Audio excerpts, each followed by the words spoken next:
Hello students, welcome once again to the web classes. आज मैं आपके लिए लेकर आया हूँ एक नया चैप्टर जिसका नाम है जर्नल प्रॉपर। ये सिर्फ एक ही लेक्चर का चैप्टर है क्योंकि जर्नल एंट्रीज लिखनी है और जर्नल एंट्री चैप्टर नंबर 4 में आपने बहुत अच्छे से सीख ली है, ऐसा मुझे लगता है। अगर आपने सारे वीडियोस देखे हैं तो आपको जर्नल एंट्री बहुत अच्छे से आ जाएगी। जर्नल प्रॉपर है क्या? तो जर्नल प्रॉपर मतलब कि जो कैश बुक में जिसकी एंट्री नहीं होती, जिसकी एंट्री परचेस बुक में, सेल्स बुक में, परचेस रिटर्न बुक में, सेल्स रिटर्न बुक में, मतलब जिनकी एंट्री सब्सिडरी बुक्स में नहीं होती, उनके लिए हम जो एंट्रीज लिखते हैं उसे हम कहते हैं जर्नल प्रॉपर। तो जर्नल प्रॉपर की मीनिंग क्या है? The subsidiary book in which transaction which are not recorded in any other subsidiary book are recorded is known as journal proper. एक बार फिर से, the subsidiary book in which the transaction which are not recorded in any other subsidiary book that is known as journal proper। ठीक है, तो journal proper का format कैसा है? तो बिल्कुल जर्नल एंट्री जैसा फॉर्मेट है, उसमें कोई दो राय नहीं है। कौन कौन सी एंट्रीज लिखी जाती है? तो जर्नल प्रॉपर में ओपनिंग एंट्री लिखी जाती है। ठीक है, वो एंट्री लिखी जाती है जो अलग सब्सिडरी बुक में नहीं लिखी गई है। ठीक है, इंटर अकाउंट ट्रांसफर की जनरल एंट्री लिखी जाती है, एक अकाउंट से दूसरे अकाउंट में ट्रांसफर किया उसकी जनरल एंट्री लिखी जाती है। क्लोजिंग जर्नल एंट्रीज लिखी जाती है, एडजस्टमेंट एंट्री लिखी जाती है और रेक्टिफिकेशन एंट्री लिखी जाती है। अब क्या होता है ये मुझसे मत पूछना प्लीज। देखो, रेक्टिफिकेशन एंट्री के लिए पार्ट 2 में हमारे पास सेपरेट चैप्टर है, एडजस्टमेंट एंट्री के लिए पार्ट 2 में सेपरेट चैप्टर है, क्लोजिंग एंट्री ये भी पार्ट 2 का ही एक पोर्शन है। ठीक है, transaction of inter account transfer ये भी आपको डायरेक्टली समझ में नहीं आएगा। तो जो चीज़ें जिनके लिए हमारे पास सेपरेट चैप्टर अवेलेबल है उस टाइप की एंट्रीज मैं आपको यहाँ पर नहीं बताऊंगा। जिस टाइप की एंट्रीज नहीं बताऊंगा उस टाइप की एंट्रीज एग्जाम में भी नहीं आएगी। Don't be worry about it. Okay, तो अभी हम देखने वाले छोटी मोटी एंट्रीज जैसे कि बिल्स ऑफ एक्सचेंज की एंट्री। तो बिल्स ऑफ एक्सचेंज हम जानते हैं, बिल्स ऑफ एक्सचेंज होता क्या है? तो देखो, बिल्स ऑफ एक्सचेंज क्या होता है मैं आपको समझाता हूँ। मान लो कि आपने रमेश भाई है मान लो, तो रमेश भाई ने गुड्स परचेज किया है। किससे परचेज किया है? तो रमेश ने गुड्स परचेज किया है सुरेश भाई से। ठीक है, कितने का? तो 1 लाख रुपीज़ का गुड्स जो है वो क्या किया है इन्होंने? परचेज किया है। अब सुरेश भाई को ऐसा डर है कहीं ये भाग गया तो सुरेश भाई क्या करेगा? एक बिल, ठीक है, ये लिखेगा। सुरेश भाई एक बिल लिखेगा और ये बिल जो है वो रमेश भाई को सेंड किया जाएगा। रमेश भाई उस बिल को एक्सेप्ट करेंगे। क्या करेंगे? एक्सेप्ट करेंगे। तो जो एक्सेप्ट करता है उसके लिए वो माना जाता है बिल्स पेएबल, और जो लिखता है उसके लिए माना जाता है बिल्स रिसीवेबल। अगर ये कंसेप्ट समझ में ना आया हो तो डिटेल्ड कंसेप्ट इसका चैप्टर 1 जब मैंने चलाया था, टर्मिनोलॉजीज ऑफ अकाउंटिंग, उसमें था। तो आप चैप्टर 1 के प्लेलिस्ट यूट्यूब में प्लेलिस्ट में जाइए और प्लेलिस्ट में जा करके आप सारे टर्मिनोलॉजीज जो है वो अच्छे से देखिए। ठीक है, तो आपको बिल्स पेएबल और बिल्स रिसीवेबल का कंसेप्ट समझ में आ जाएगा। तो बिल्स रिसीवेबल जो है वो एसेट है और एसेट डेबिट किया जाता है। बिल्स पेएबल जो है वो लायबिलिटी है और लायबिलिटी जो है वो क्रेडिट की जाती है। तो देखिए इसकी एंट्री किस तरह से होगी। जैसे कि Yuvraj does not maintain a separate book for bills receivable and bills payable, purchase return and sales return. Okay, इनके बुक्स वो प्रिपेयर नहीं करता तो इनकी बट ऑब्वियसली जनरल एंट्री लिखनी पड़ेगी। Pass entries in the following transaction in the journal proper. तो journal proper में हमको एंट्री लिखनी है। First, a bill 8000 drawn on a debtor Mayur. Drawn मतलब हमारे लिए बिल्स रिसीवेबल हुआ, for collection of dues for him which he accepted and return to us. So ये हमारे लिए क्या हुआ? Bills receivable. तो एंट्री क्या होगी? Bills receivable account debit to, नाम हो तो नाम, ना हो तो debtor, to debtor account. Bills receivable account debit to debtor account 8000 rupees. Check कर लो, ये रहा। So bills receivable account debit to debtors to Mayur account 8000 and 8000, नाम दिया हुआ है Mayur. Okay, next, we accepted a bill of 5000 drawn by Ketan. So हमने accept किया है, मतलब ये हमारे लिए क्या हुआ? Bills payable. बिल्स पेएबल क्या होता है? क्रेडिट किया जाता है। Received by Ketan, so Ketan हो जाएगा डेबिट और बिल्स पेएबल हो जाएगा क्रेडिट। ओके, फॉर हिज डेप्ट of 7000 which we accepted and return to him. तो एंट्री क्या होगी? एंट्री होगी Ketan account debit to bills payable account. तो एंट्री होगी, ये रहा, आप देख सकते हो, Ketan account debit 5000 to bills payable account 5000। Again third, the bill accepted by Mayur was dishonoured on the maturity date. तो बिल जो है वो डिसऑनर हुआ। तो डिसऑनर हुआ तो जो एंट्री हमने पहले की थी उसकी रिवर्स एंट्री होगी।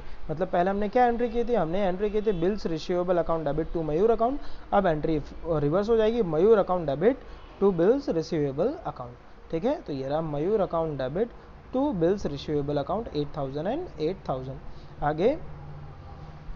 आगे है return goods of 4000 to Chetan.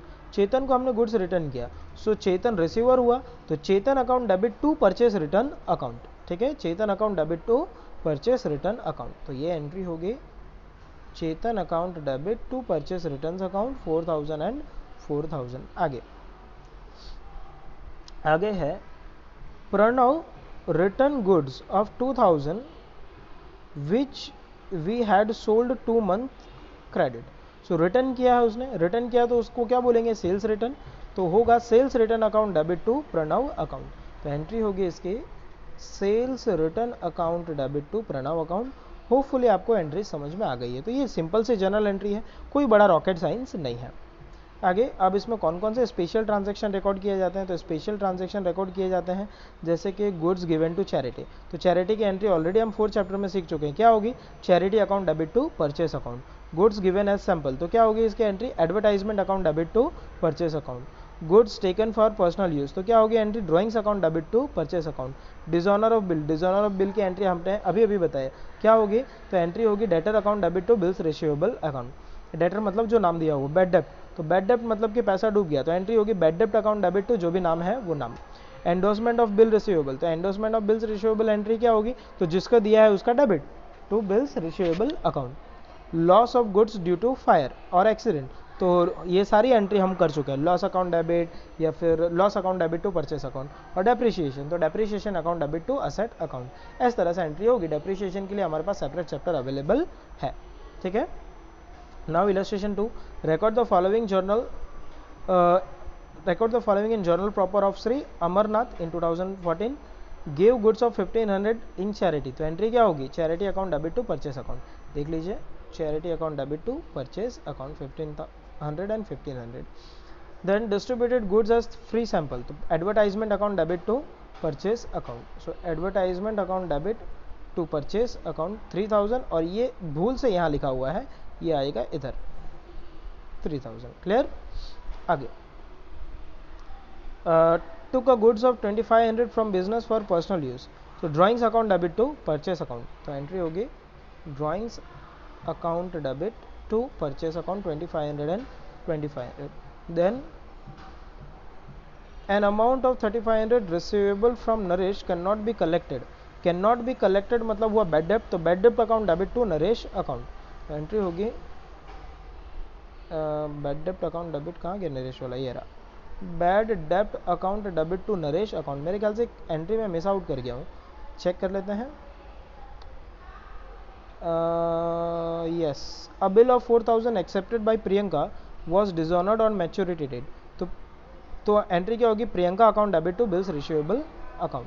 Priyanka account debit to bills receivable account, देखिए ये रहा Priyanka's account debit to bills receivable account 4000 and 4000। Then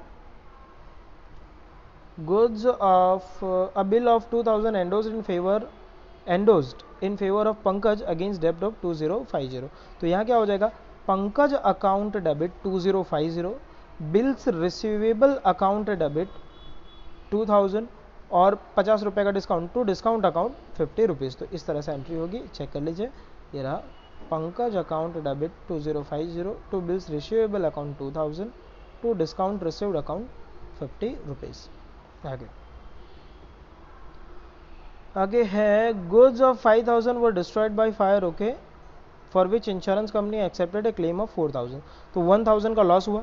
क्या एंट्री होगी, insurance company claim account debit 4000, loss due to fire account debit 1000 to purchase account 5000। Check कर लीजिए entry, ये रहा insurance company claim account debit 4000, loss by fire account 1000 to purchase account 5000।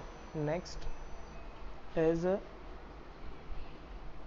furniture purchased of 8000 against a costing of rupees 7000, मतलब 8000 का furniture लिया और उस सामने बदले में गुड्स दिया 7000 का। देखो, तो इसकी दो एंट्री हो सकती है। कैसे दो एंट्री हो सकती है, दोनों ही नोट कर लेना और दोनों ही करेक्ट है। तो पहली एंट्री ऐसी हो सकती है, furniture account debit 8000 to sales account 8000। क्या एंट्री होगी? पहली एंट्री हो सकती है furniture account debit 8000 to sales account कितना 7000, ठीक है, सॉरी 8000, इस तरह से एंट्री हो सकती है। दूसरी एंट्री हो सकती है परचेस अकाउंट डेबिट 7000, क्योंकि 7000 के गुड्स दिए हैं, सॉरी परचेस क्या, sorry furniture account debit 7000 to purchase account, क्योंकि गुड्स गए 7000। तो अगर आप वर्ड परचेस अकाउंट यूज करते हो तो 7000 लोगे, और अगर आप वर्ड सेल्स यूज करते हो तो आप 8000 से एंट्री करोगे। तो देख लेते हैं यहाँ पर किससे एंट्री की गई है। तो यहाँ पर एंट्री परचेस से की गई है तो 7000 आएगा। So furniture account debit to purchase account 7000 and 7000। और अगर आप इसे सेल्स समझना चाहते हो, यहाँ अगर आप वर्ड सेल्स यूज करते हो तो आपको ये अमाउंट चेंज करके कितनी करनी पड़ेगी, 8000 रुपीज़। दोनों ही सूरतों में एंट्री जो है वो करेक्ट है। Is that clear? सो मेरे ख्याल से आपको समझ में आ गया है। इसके अलावा देखो कुछ एंट्रीज होती है, जैसे कि 5000 payable to Akash accepted by Dharti, मतलब आकाश को पे करना था और धरती ने बोला मैं पे कर दूंगी, तो हम क्या करेंगे, Akash account debit to Dharti account, ठीक है, इस तरह से एंट्री देंगे। Now at the end of the year drawings account is close, तो ड्राइंग्स अकाउंट क्लोज करके कैपिटल अकाउंट में ले जाते हैं, तो एंट्री होती है capital account debit to drawings account. Okay, फिर क्लोजिंग इंटरेस्ट क्या होती है मैं आपको नहीं समझाने वाला। क्यों नहीं समझाने वाला, सेपरेट चैप्टर्स है। एडजस्टमेंट एंट्री के लिए फाइनल अकाउंट का चैप्टर है, वहीं समझ में आएगा। अभी मैं माथा फोड़ लूँ ना तो भी आपको समझ में नहीं आएगा। रेक्टिफिकेशन एंट्री के लिए हमारे पास पार्ट 2 में पहला ही चैप्टर है। तो इतना ही आपका होमवर्क है, इलस्ट्रेशन 1, 2 एंड एक्सरसाइज 8 का सम नंबर 5, 6, 7। तो इसी के साथ ही ये चैप्टर पूरा होता है। ध्यान रखना, इलस्ट्रेशन 1 एंड 2 जो कि मैंने करवा दिया, और एक्सरसाइज में 5, 6 and 7। Is that clear? So bye bye, thank you.